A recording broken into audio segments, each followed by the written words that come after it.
Welcome back to our journey through Robert Greene's 48 Laws of Power. In the previous video, we covered the first 5 laws, and today we continue with laws 6 through 10.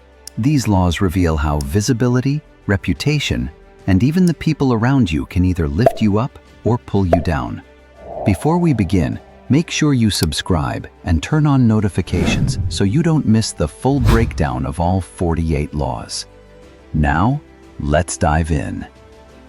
Law 6. Court attention at all costs. To be powerful, you must be seen. Invisibility is death. You don't need to be the best, you need to be noticed. Standing out makes you unforgettable. Example, think of P.T. Barnum, the legendary showman. He constantly created spectacles, shocking stunts, and publicity stirs just to get people talking. Even bad press kept him in the spotlight. And that spotlight made him rich and powerful. So remember, blending into the background makes you powerless. Attention is influence, and influence is power. Once you have attention, the next step is learning how to use others to your advantage. That's where Law 7 comes in. Law 7. Get others to do the work for you, but always take the credit. Powerful people know how to leverage the talents and skills of others.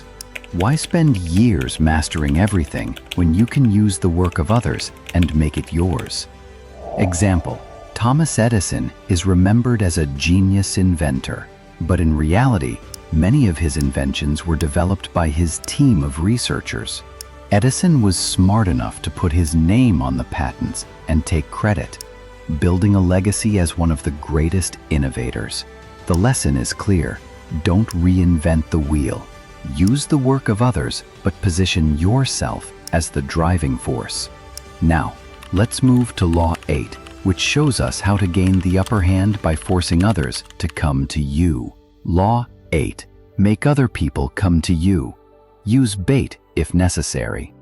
When you chase, you lose power.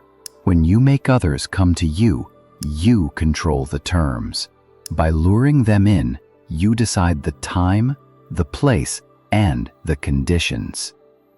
Example, in warfare, great generals like Sun Tzu emphasized this strategy. Instead of attacking directly, they'd draw the enemy into a battlefield of their choosing, where every advantage was on their side.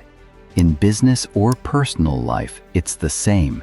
Create an offer, an opportunity, or even just curiosity, so people feel compelled to come to you. That's how you stay in control. But controlling the field isn't enough.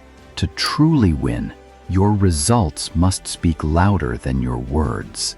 That's where Law 9 comes in. Law 9. Win through your actions, never through argument. Arguments rarely change minds.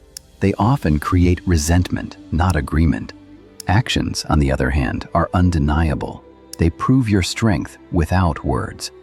Example, Michelangelo didn't argue with critics about his artistic vision. He let his work, like the statue of David or the Sistine Chapel ceiling, do the talking. His actions silenced doubters and immortalized his genius. So instead of wasting energy on debates, let your results be your answer.